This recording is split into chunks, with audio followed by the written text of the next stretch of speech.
konektivitas satu dengan yang lain. Dan kali ini kita memasuki tema yang kedua, yaitu bangkit dan bergerak bersama mewujudkan gereja sinodal yang militan melalui katekesi kontekstual. Dan kali ini teman-teman TVRI justru menyambut kesempatan itu untuk kita berbagi kepada umat agar umat betul memahami. Kan tadi judulnya memahami apa itu katekesi kontekstual. Karena begini, hidup itu tidak hanya cukup mengetahui, karena yang paling penting itu memahami. Banyak orang yang tahu sesuatu tapi belum tentu dia memahami. Jadi ini 15 menit, di segmen kedua ada 13 menit, segmen 3 ada 13 menit, dan segmen keempat pembahasan 5 menit sama kesimpulan, dan 2 menit itu mengantarkan closing dari host. Oke? Jadi misalnya di segmen 1 mungkin membahas Salve para pemirsa TVRI NTB dimanapun Anda berada. Kembali lagi bersama kami dalam program Mimbar Agama Katolik. Bersama saya, Frater Edo Suryajaya, hari ini akan membawa saudara pada program ini. Hari ini juga kita akan membahas tema yang sangat menarik, yakni mengenai tema memahami katekesi kontekstual. Maka kita akan mulai program ini dengan doa. Saya akan pimpin doa ini secara Katolik. Mari kita siapkan hati untuk berdoa. Dalam nama Bapa dan Putra dan Roh Kudus. Amin. Allah Bapa yang Maha Kasih, Engkau telah memanggil kami menjadi saksi kasih-Mu di tengah dunia. Kami bersyukur kepadamu atas kesetiaan-Mu menyertai perjalanan gereja kami di wilayah Keuskupan Denpasar. Di tahun 2025 ini, kami ingin bangkit dan bergerak bersama mewujudkan gereja sinodal yang militan melalui katekesi kontekstual.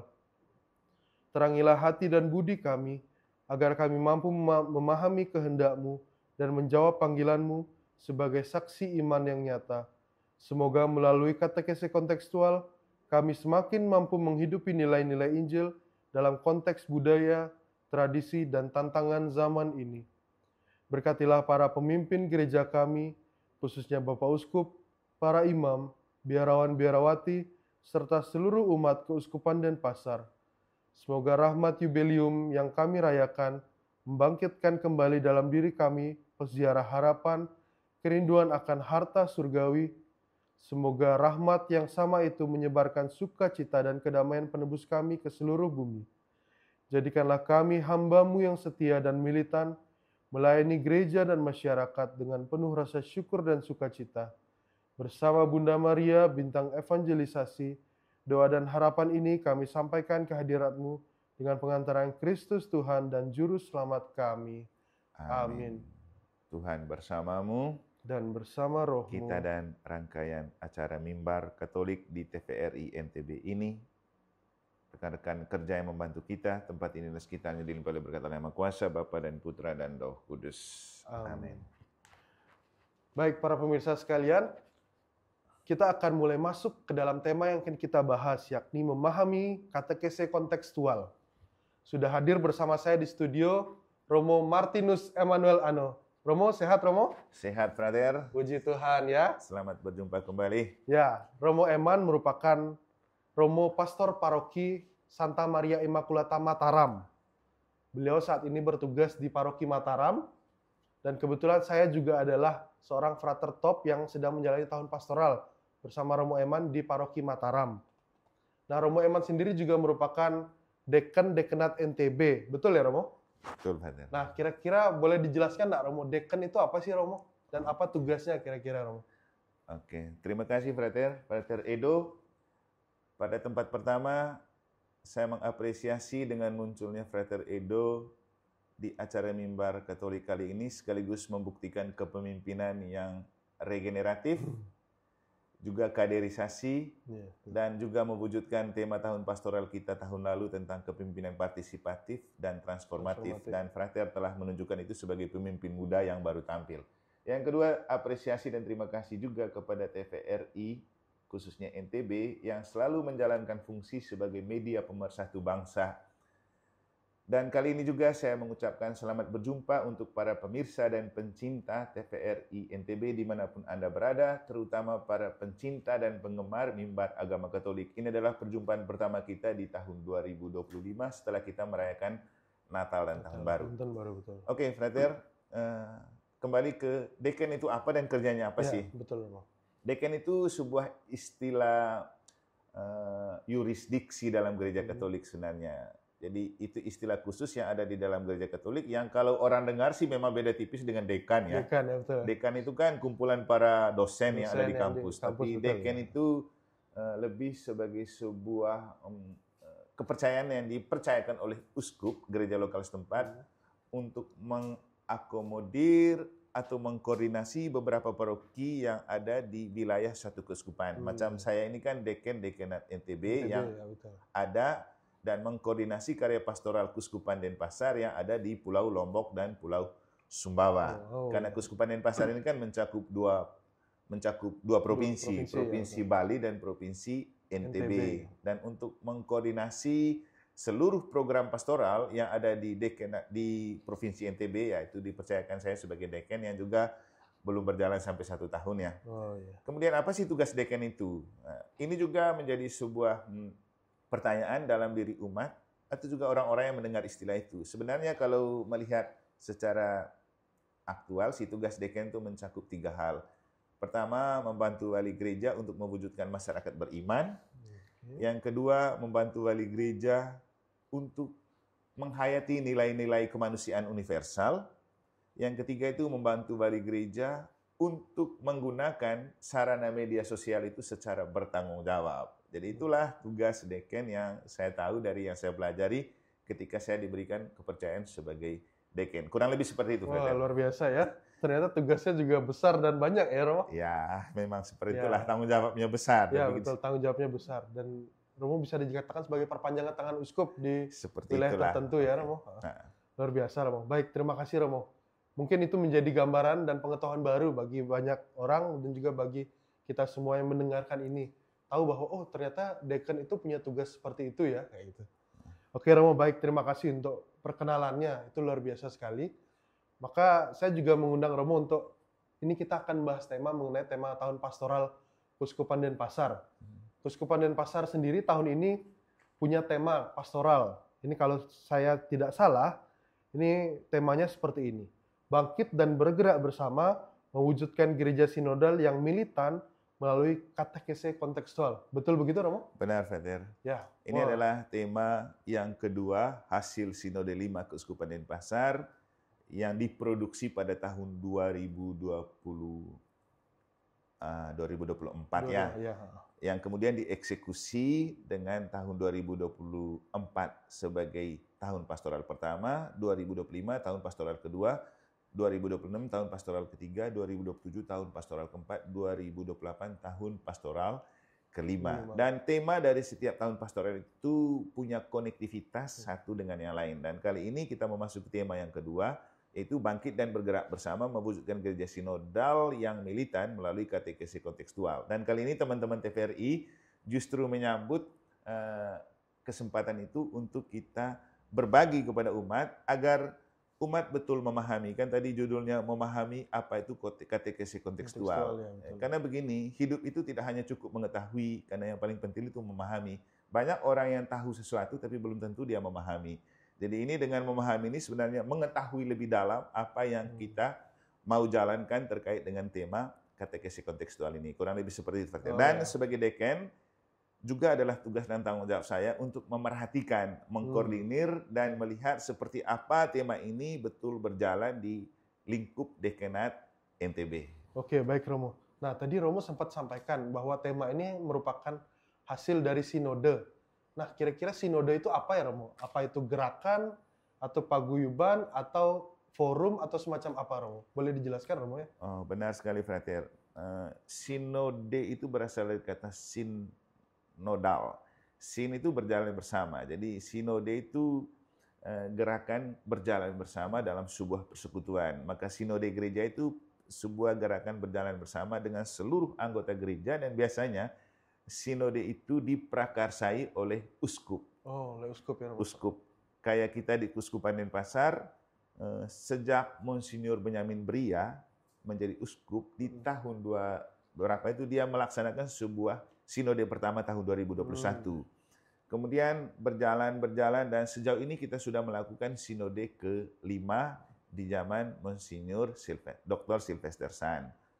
Dan hasil dari tema tahun pastoral ini sebenarnya produk dari sinode 5 yang kita lakukan. Jadi sinode itu sebuah gerakan berjalan bersama di dalam gereja yang diperkasai oleh uskup untuk gerejanya berkarya pastoral sesuai dengan perkembangan zaman. Dan untuk kita, tema gereja sinodal ini sebenarnya juga lanjutan dari cara gereja lokal Keuskupan Denpasar memaknai harapan Paus sebagai pemimpin gereja universal yang ada di Roma, yang juga beberapa tahun lalu juga mencanangkan Sinode para Uskup Sedunia yang berlangsung selama 1 tahun ya.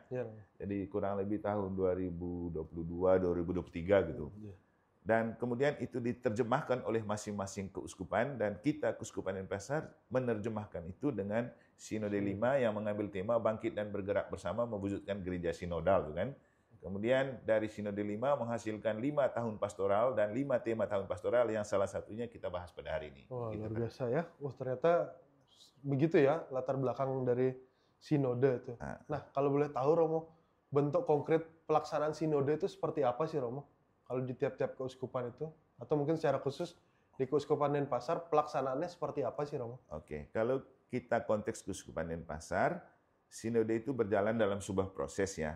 Misalnya, untuk sinode 5, saya mengikuti beberapa sinode sih. Sejak saya jadi frater tuh, waktu praktek di seminari Tuke, tahun 2004, saya sempat mengikuti sinode 3, kemudian mengikuti sinode 4, dan masuk dalam kepanitiaan sebagai tim perumus di Sinode 4, dan Sinode 5 ini juga saya masuk di kepanitiaan sebagai tim perumus dan ketua malah. Sehingga seluruh prosesnya juga saya mengerti baik gitu. Jadi prosesnya dimulai dari Bapak Uskup mencanangkan, lalu memulai dengan proses yang dimulai dari tingkat paling dasar gereja itu namanya KBG, karena harapan Bapak Uskup itu sinode harus menjadikan umat sebagai narasumber, sehingga apapun yang kita lakukan sebagai karya pastoral betul lahir dari kerinduan dan harapan umat, supaya gereja sinodal, gereja berjalan bersama itu betul-betul nyata dan terwujud. Sehingga untuk sinode 5 ini sebenarnya sudah melalui proses panjang, dimulai dari yang namanya FGD. FGD itu Focus Group Discussion, di mana terdiri dari 10-15 orang dalam sebuah KBG, mereka berbicara dan membahas tema yang kita angkat. Kemudian hasil dari FGD itu dikristalisasi dalam sebuah prasinode paroki, lalu hasil dari prasinode paroki itu mengerucut ke prasinode dekenat, dan hasil dari prasinode dekenat itu yang dijadikan sebagai bahan untuk sinode keuskupan yang sudah kita lakukan dan menghasilkan tema-tema tahun pastoral. Itu kita lakukan pada tahun 2023 ya, yang lalu, pasca COVID. Oh gitu ya, berarti bertahap Romo, dari tingkat paling ada bawah, tahapan-tahapannya. kemudian sampai ke atas. Tingkat tingginya, tingkat keuskupan. Oh iya, berarti sangat baik ya Romo. Artinya tadi Romo sampaikan bahwa umat dijadikan sebagai narasumber utama. Artinya gereja dan juga para pemimpin gereja itu mau mendengarkan suara-suara dari umat yang konkret ya Romo. Artinya persoalan-persoalan konkret yang dibahas. Oh, luar biasa ya Romo. Iya, kalau dalam istilah sipilnya kan demokrasi gitu. Dari, oleh, dan untuk rakyat. Betul. Kita dari, oleh, dan untuk umat. Supaya masuk ke tema itu kan, supaya kalau kita berkarya pastoral itu kontekstual. Kontekstual itu sesuai dengan konteks, relevan, aktual, dan kalau istilah orang-orang milenial itu selalu terupdate dan terupgrade. Wah, gitu. Luar biasa ya. Betul ya, gereja senantiasa harus perlu berkembang ya Romo. Ya, karena gereja juga punya prinsip begini, Frater. Ecclesia semper reformanda est. Gereja itu harus selalu memperbaharui diri sesuai dengan perubahan zaman. Iya, betul. Ya, itu. Termasuk kontekstualisasi juga Romo ya. Gereja juga tumbuh dalam kebudayaan juga ya Romo. Yang ada istilahnya mungkin inkulturasi dalam gereja. Karena kalau kita bicara tentang katekesi kontekstual ini sebenarnya Frater, itu katekesi itu kan pengajaran iman. Bagaimana ajaran iman itu disesuaikan dengan situasi dan kondisi real setempat. Jadi konteks itu kan situasi dan kondisi real setempat.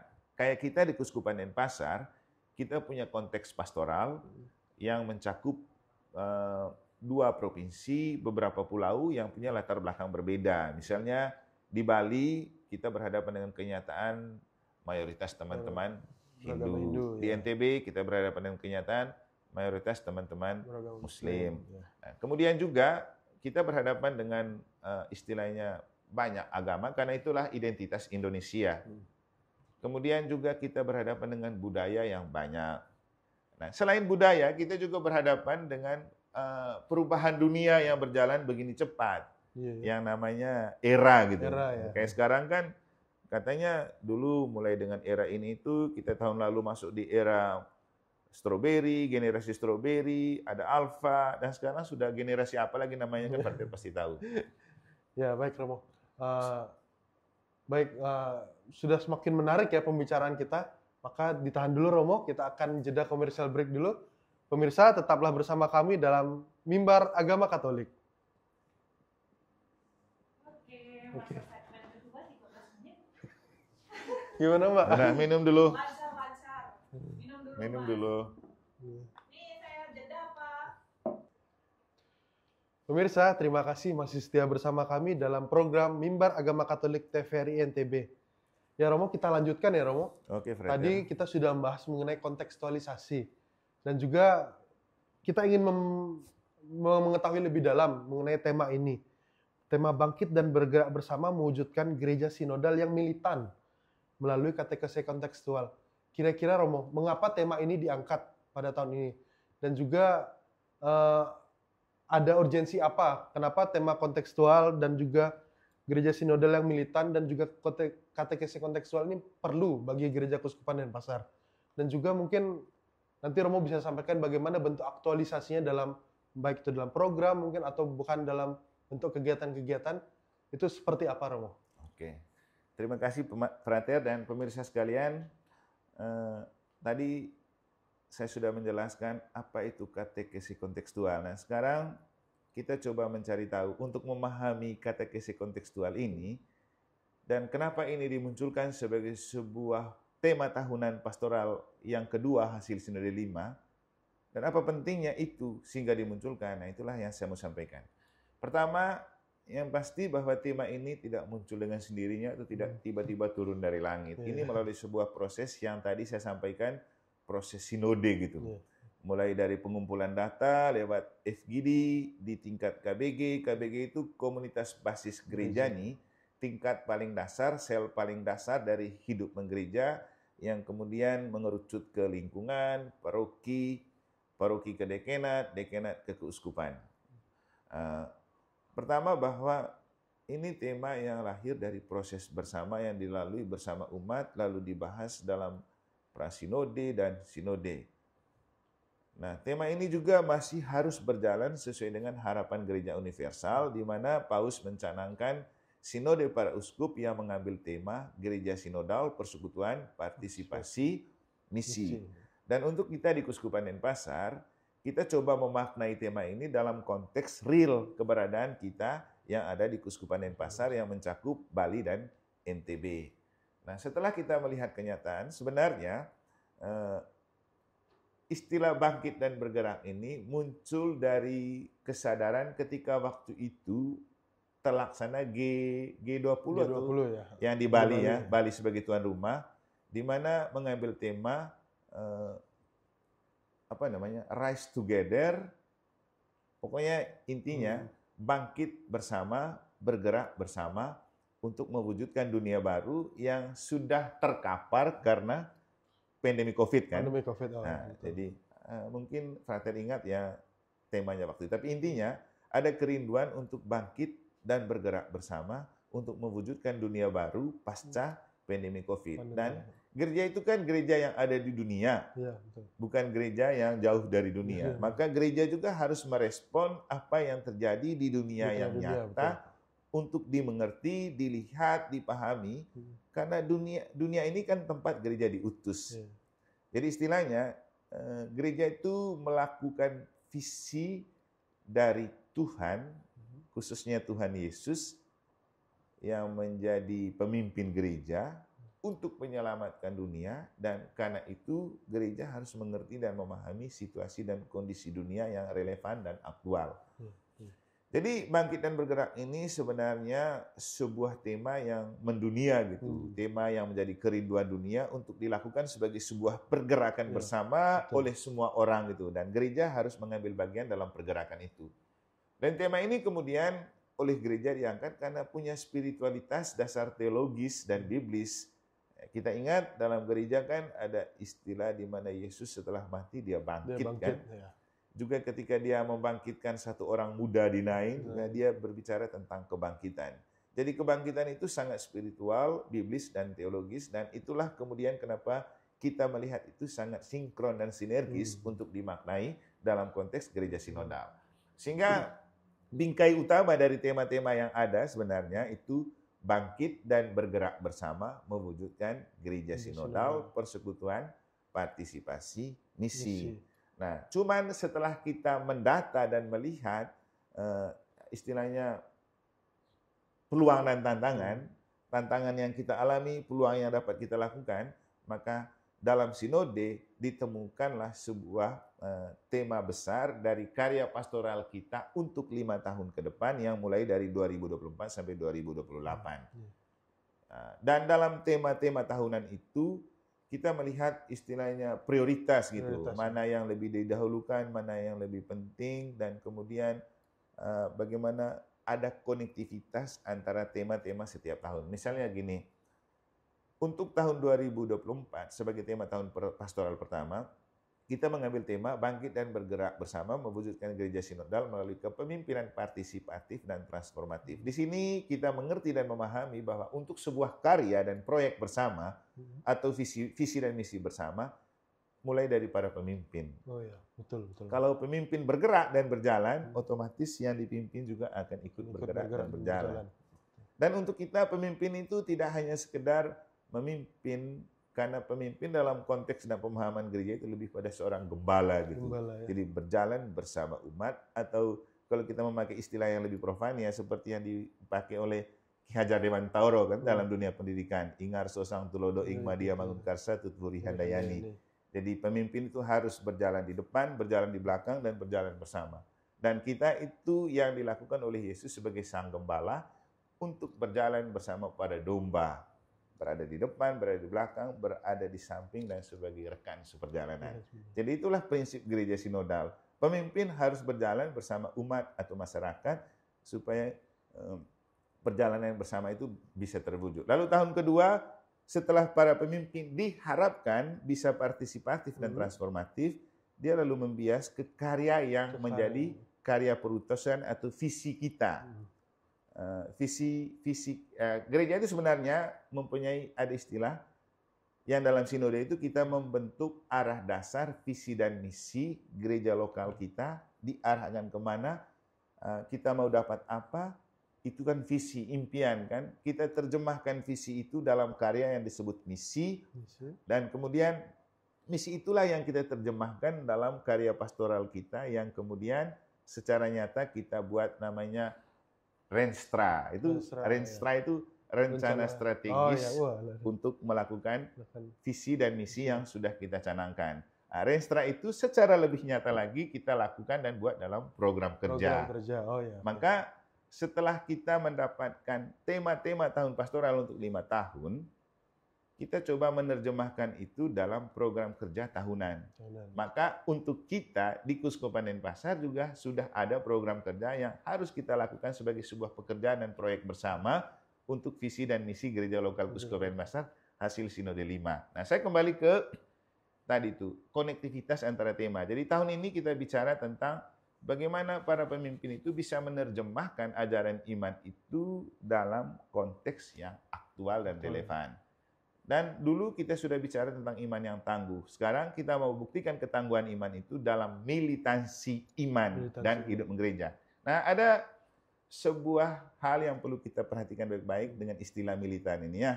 Karena militan itu beda dengan radikal. Oh iya, Romo. Itu mungkin kalau sebagian besar orang mikirnya militan itu apakah sama dengan radikal ya, Romo? Kira-kira apakah itu berbeda ya, Romo? Memang kalau tidak dimaknai secara lebih mendalam, sepintas terasa seperti militan dan radikal itu sama, tapi sebenarnya beda. Karena militan itu lebih pada kemauan yang kuat untuk melakukan sesuatu berdasarkan apa yang dia imani dan dia percayai. Dan itu biasanya terekspresi dengan hal-hal yang positif. Sedangkan radikal itu memang juga dia memegang kuat dengan sebuah kepercayaan atau ajaran, tapi lebih ekspresinya agak ke konotasi negatif. Jadi bisa dengan merusakkan sesama, merendahkan sesama. Tapi kalau militan itu lebih pada konotasi yang positif. Ya, mungkin juga apa yang kita mengerti dan memahami militansi itu sebagai ketangguhan dan kekuatan iman yang kita miliki, yang membuat kita tahan banting, tahan uji untuk menghadapi apapun bentuk perubahan zaman.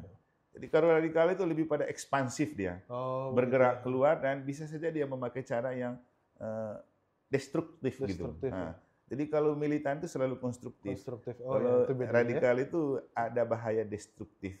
Dan untuk kita diharapkan untuk beriman dan mencintai gereja yang militan, tanpa harus destruktif, tetapi berjalan bersama yang lain untuk membangun istilahnya bonum comune, kebaikan dan kesejahteraan bersama.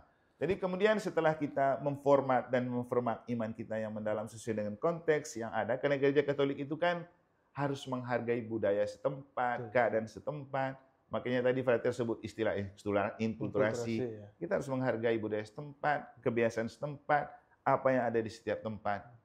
Mungkin kalau seperti itu, adakah contoh konkretnya, Romo? Kayak misalnya gereja memadukan diri dengan kebudayaan. Nah, saya ambil contoh ya. Kita punya gereja Santa Maria Immaculata Mataram. Dan kalau lihat aksesoris sepintas itu kan ada lumbung yang jadi kekasan budaya di Lombok, kan rumah berbentuk lumbung gitu kan. Kita kan punya simbol itu. Dan menara-menara gereja juga kita pakai simbol itu. Juga yang lain, mungkin Frater ingat dulu waktu saya menghadiri Natal bersama di MKG, saya pakai jubah dan saya pakai udang itu, topi khasnya Lombok. Karena kita mau menghargai budaya setempat. Dan gereja Katolik itu gereja yang tidak anti budaya. Justru dia menghargai budaya setempat, yang penting budayanya itu konstruktif dan membebaskan. Kalau yang destruktif dan membelenggu, kita juga selektif. Gitu. Kalau dalam hal perayaan mungkin, apakah pernah ada semacam itu perpaduan antara budaya gereja dengan budaya setempat dalam perayaan misalnya? Benar, jadi istilahnya inkulturasi, tapi lebih pada alkulturasi sih. Karena inkulturasi itu masuk betul dalam sebuah kultur, tapi alkulturasi itu kita memakai kebiasaan setempat yang kita bisa padukan untuk perayaan gereja. Misalnya, dalam gereja Katolik, kita bisa memakai busana-busana yang khas, misalnya di Lombok untuk kita ke gereja, kan? Teman-teman di Bali memakai budaya-budaya khas yang ada di Bali untuk kita pakai dalam perayaan gereja. Misalnya juga di Bali, orang Bali kalau ada acara adat itu pakai penjor. Gereja juga dihiasi dengan penjor. Memang ada kontroversi juga cara penafsiran. Tapi begini, kita itu selalu berusaha menghargai budaya setempat dengan memakai produk setempat untuk kita mengekspresikan iman. Itu maksudnya. Kayak di Lombok acara adat kita harus hargai, kita tetap ikuti budaya yang ada gitu. Sehingga memang gereja hidup berdampingan dengan budaya setempat, ya. Itulah yang dimaksudkan dengan kontekstual. Luar biasa. Gereja katekesi kontekstual ini kan bertolak dari teologi kontekstual. Bagaimana ajaran tentang Tuhan itu diaktualisasi dalam konteks tempat supaya orang itu mengerti Tuhan dari konteks yang dia alami. Luar biasa. Gitu. Oke, ditahan dulu, Romo. Perbincangan kita makin menarik dan makin seru ya. Oke, kita akan jeda commercial break dulu. Pemirsa, tetaplah bersama kami dalam program Mimbar Katolik. Mimbar agama. Agamanya bukan. Iya. Mimbar Katolik. Ini nih. Sudah mulai rancang. Sudah semakin love ya. Sudah mulai relax.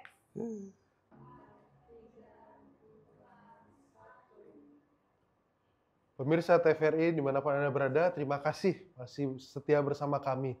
Kita lanjutkan ya, Romo. Tadi kita sudah membahas mengenai bagaimana sih bentuk pelaksanaan tema kontekstual dan katekesi kontekstual yang konkret di Keuskupan Denpasar. Kita tadi melihat ada banyak inkulturasi, ada banyak istilah yang muncul juga tadi. Nah, kita lanjutkan ya, Romo.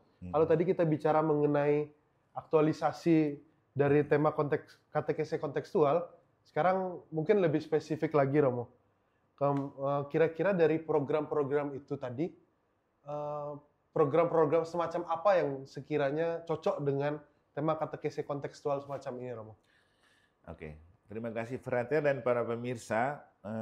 Tadi saya sudah menjelaskan tentang mengapa tema ini muncul, untuk apa ya? Ya. Jadi prinsipnya tema ini muncul dari kesadaran dan harapan bersama umat agar bentuk pengajaran iman di dalam gereja itu disesuaikan dengan konteks. Itu yang maksud dengan katekese kontekstual. Ya. Jadi apapun bentuk ajaran iman disesuaikan dengan konteks. Konteks kita mencakup agama, budaya, kebiasaan setempat, juga kemajuan zaman yang disebut dengan era yang sedang membingkai perjalanan karya pastoral kita. Nah, sekarang coba saya menyampaikan kepada kita bagaimana sih tema ini diterjemahkan dan dijelmakan dalam karya pastoral konkretnya di paroki-paroki. Oke, sebagai sebuah arah dasar visi dan misi bersama, Gereja Lokal Keuskupan Denpasar sudah menghasilkan Sinode 5 yang kemudian terjelma dalam tema 5 tahun pastoral. Seperti yang saya katakan tadi, tema-tema ini punya konektivitas antara tahun yang satu dan tahun yang lain. Nah, tadi saya lupa mungkin untuk mengatakan, misalnya tahun pertama tentang bangkit dan bergerak bersama mewujudkan gereja sinodal melalui kepemimpinan partisipatif dan transformatif, dengan harapan para pemimpin diharapkan sebagai mentor gitu untuk visi dan misi yang kita mau gapai dalam gereja sinodal. Tahun kedua kita lebih pada bagaimana dengan kepemimpinan dan gaya kepemimpinan yang ada, kita mulai bangkit dan bergerak bersama mewujudkan gereja yang militan melalui katekesi kontekstual yang sudah saya jelaskan. Tahun ketiga itu kita coba lebih keluar lagi setelah memformat iman yang militan lewat gaya katekesi kontekstual, kita coba keluar. Jadi istilahnya setelah kita berkarya dan memformat diri dengan lebih baik, kita coba pergi keluar. Atau dalam bahasa salah satu narasumber sinode itu, namanya Pak Romo Dr. Oktonaif, dia mengatakan bahwa sebelum kita bermisi keluar, kita bermisi ke dalam. Sebelum kita menginjili dunia, kita menginjili diri. Jadi istilahnya kita harus punya modal gitu. Modal untuk kita bawa kepada dunia. Maka tahun ketiga itu kita coba keluar dari diri kita. Maka tahun ketiga itu kita mengambil tema bangkit dan bergerak bersama mewujudkan gereja sinodal melalui Rasul Awam yang solid gitu, solid ke dalam dan solider keluar. Jadi tekanannya pada karya kerasulan awam untuk menjawabi bidang politik, ekonomi, sosial, budaya, tata dunia lah. Bagaimana gereja menempatkan diri dalam tata dunia. Dan dunia ini dengan segala kenyataan dan tantangannya kan memang sangat menantang gitu. Dan kita perlu punya iman yang tangguh, kuat, dan kita harus militan dalam kondisi seperti itu. Makanya kita mulai dengan iman yang militan, gereja yang militan. Nah, kemudian setelah kita bergerak di Rasul Awam, itu kan bergaul dengan sesama, gereja menjadi garam dan terang bagi dunia kan. Kita coba, sebelum kita bergerak ke Kerasulan Awam, itu jadi tema tahun pastoral 2026 tadi saya lupa. 2026 itu setelah kita diajarkan iman yang militan melalui katekesi kontekstual, kita coba membangun itu di dalam sel-sel penting dalam gereja. Misalnya keluarga. KBG, Sekami, OMK, supaya pertama sebagai sebuah gereja kita solid ke dalam untuk solider keluar.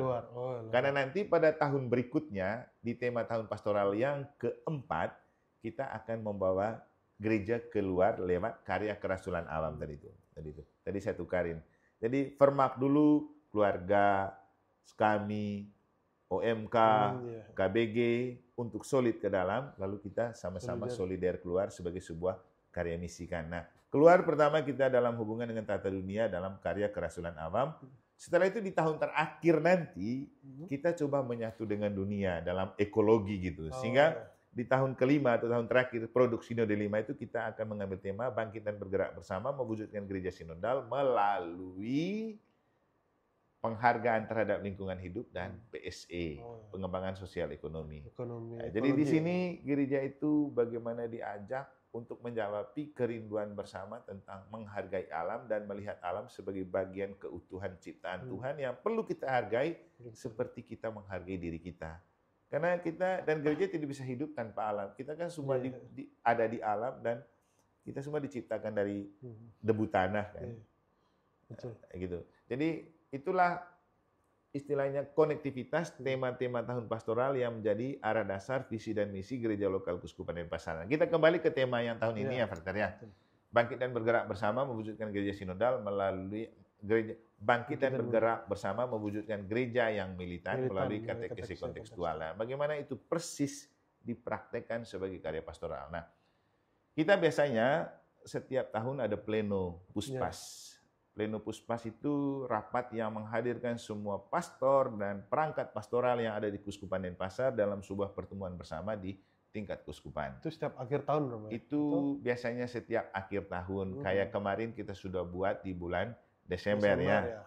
Okay. Karena di situ kita akan membuat evaluasi tahun sebelumnya, lalu kita menyusun program untuk tahun berikutnya. Nah, kemarin tuh kita sudah bersama-sama berbicara mengevaluasi tahun 2024 dengan tema kepemimpinan pastoral partisipatif dan transformatif, dan sekarang kita coba menyusun program yang perlu untuk gereja yang militan melalui katekesi kontekstual.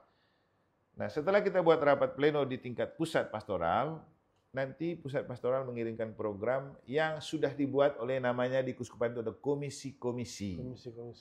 Komisi-komisi yang dirangkum dalam 3 bidang. Jadi ada bidang pembinaan iman disebut BPI, ada bidang aksi kemasyarakatan disebut BAK, ada bidang pendidikan umat disebut BPU. Nah, di dalam 3 bidang ini ada komisi-komisi dengan program kerjanya masing-masing. Misalnya BPI ada komisi liturgi, komisi ketik-ketik, komisi kitab suci, KKI. Nah, ya, dan itu. Di BAK itu ada komisi keluarga, ada komisi PSE, dan beberapa lagi komisi-komisi. Di BPU itu ada komisi Kerawam, komisi pendidikan, migran dan perantau, kemudian ada komisi kepemudaan. Nah, komisi-komisi yang ada di pusat pastoral ini dengan dikoordinasi oleh bidang-bidang itu juga terstruktur dan tersistem ke paroki-paroki, sehingga di setiap paroki juga ada ketua bidangnya. Ada BPI, BPU, BAK. Dan di dalam ketua bidang itu ada seksi-seksi. Seperti yang ada di... Nah, di dalam seksi-seksi itulah orang menyusun program sesuai dengan prinsipnya tupoksi. Jadi dalam gereja Katolik itu ada struktur dan sistem. Namanya pedoman kerja pastoral. Dan di situ setiap seksi bekerja sesuai dengan tupoksi, tugas pokok yang menjadi bidangnya. Jadi istilahnya kita pakai prinsip the right man on the right place. Misalnya seksi liturgi, bagaimana dia menata liturgi dan merencanakan liturgi untuk melalui liturgi itu orang semakin militan dalam iman dan hidup menggereja. Sambil mempertimbangkan kontekstual, misalnya liturgi inkulturatif. Atau buat kegiatan liturgi yang memang menyapa dan sesuai dengan konteks tempat gitu. Mungkin juga ada misa suku-suku gitu. Ya, untuk mengakomodir setiap budaya kan. Gitu.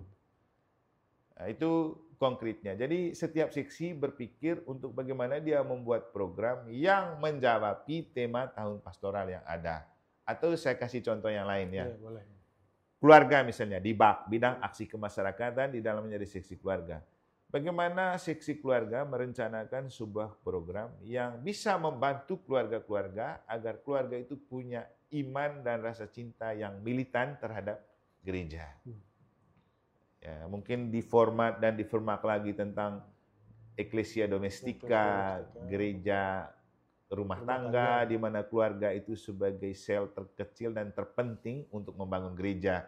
Yang kemarin kalau kita ada teman-teman yang ikut seminar bersama Romo Eko tentang keluarga bahagia dan keluarga sehat kan.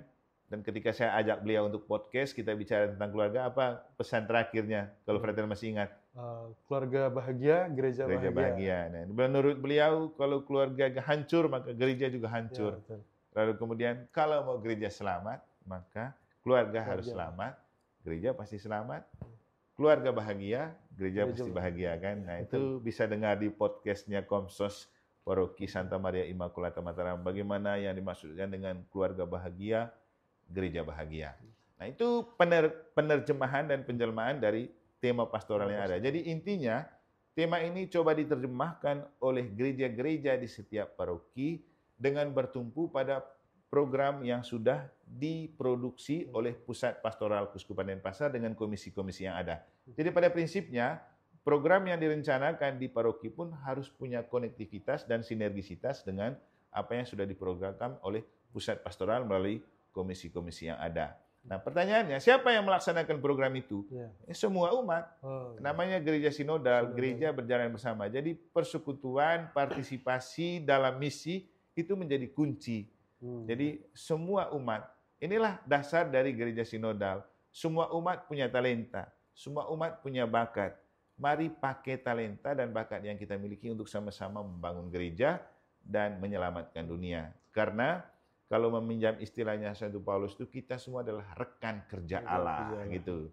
Itu dasarnya. Kenapa umat perlu berpartisipasi? Karena kita sudah dianugerahi bakat dan talenta, dan Tuhan memberikan kepercayaan kepada kita untuk mengambil bagian dalam karya keselamatan Allah dengan talenta yang kita miliki dengan berpartisipasi dalam karya misi. Jadi program itu sudah tertata dengan struktur dan sistem yang jelas dan harus dilaksanakan oleh semua umat anggota gereja.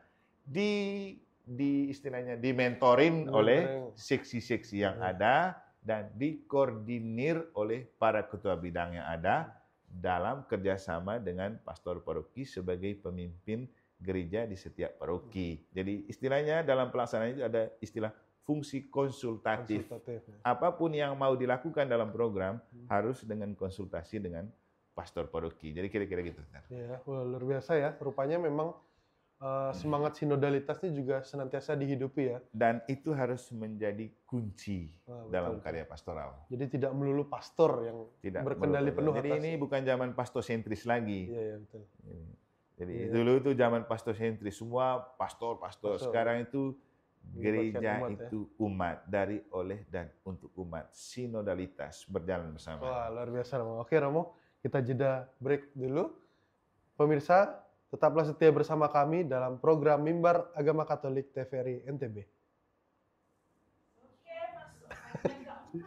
Semua harus bergerak karena kita semua sudah punya talenta yang dianugerahkan oleh Tuhan dan kita semua adalah rekan kerja Allah. Jadi mari berjalan bersama untuk mewujudkan gereja sinodal, persekutuan partisipasi misi lewat iman yang militan, gereja yang militan, lewat katekesi kontekstual. Ya, wah luar biasa Romo ya. Nah, Bapak Ibu mari kita dukung ya. Ini niat yang baik sekali dari Romo Deken dan juga mudah-mudahan ini dapat tercapai di Dekenat NTB. Oke Romo, terakhir Romo. Apakah ada pesan-pesan dan juga mungkin ada kesimpulan mengenai tema bahasan kita hari ini untuk para penonton setia Mimbar Katolik NTB ini Romo? Oke, sebagai kesimpulannya begini. Saya ingat pesan Bapak Uskup ketika pada minggu ketiga Adventus, minggu Gaudete ya.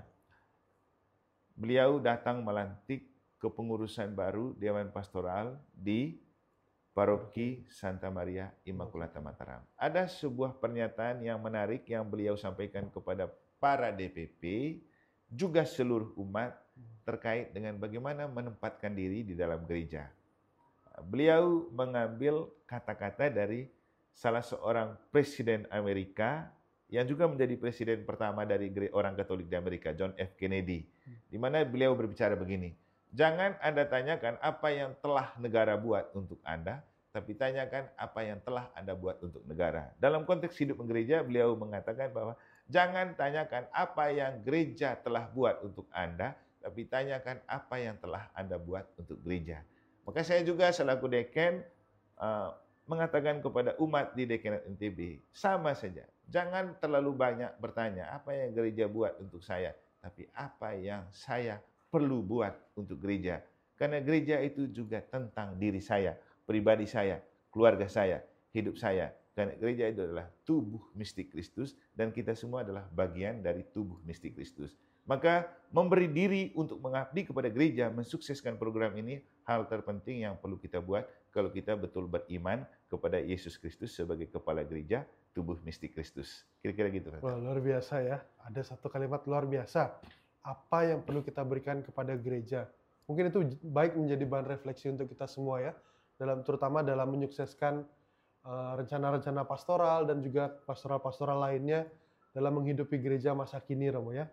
Baik Romo, tidak terasa waktu kita juga sudah lama berbicara, kita banyak sekali mendapat insight-insight baru dan juga pengetahuan-pengetahuan iman baru.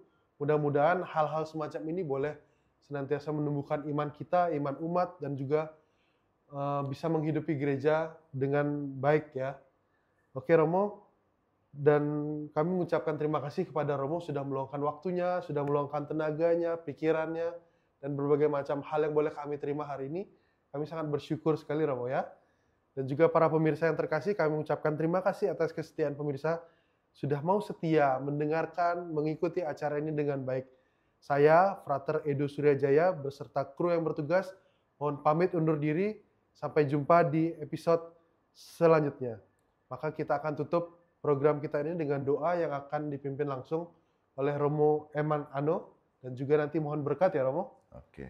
Baik Romo, mari Romo. Mari kita bersatu dalam doa, dalam nama Bapa dan Putra dan Roh Kudus. Amin. Allah Bapa yang Maha Kasih, kami bersyukur untuk rahmat dan kesempatan yang telah Engkau berikan kepada kami, terutama karena Engkau telah membuka kesempatan melalui teman-teman di TVRI sebagai sarana pemersatu bangsa di bangsa kami untuk memberikan pencerahan iman kepada segenap umat Katolik dimanapun berada melalui paket mimbar agama Katolik. Semoga ini berguna untuk membantu umatmu semakin beriman yang militan dan juga membantu masyarakat untuk mengerti dan memahami kehadiran gerejamu yang perlu berjalan bersama untuk mewujudkan dunia yang aman, damai, tentram, dan sejahtera bersama. Maka kami mohon berkat-Mu untuk kami semua, untuk karya pastoral kami ke depan, untuk seluruh umat, segenap masyarakat, juga teman-teman kru TVRI dalam seluruh tugas tanggung jawab di hari-hari selanjutnya. Tuhan bersamamu, Dan bersama Roh kita dan segenap umat, seluruh harapan, cita-cita, dan juga karya-karya kita selanjutnya. Dunia ini dan segala isinya dibimbing, dilindungi, dan dilimpahi berkat Allah yang Maha Kuasa, Bapa dan Putra dan Roh Kudus. Amin.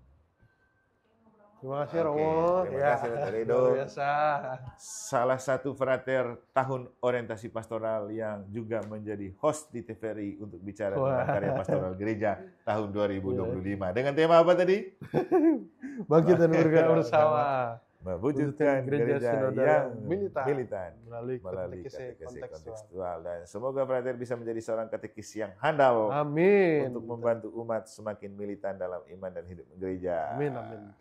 Sudah? Sudah? Oke, Kak. Terima kasih. Oke. Romo tadi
Pagi guys.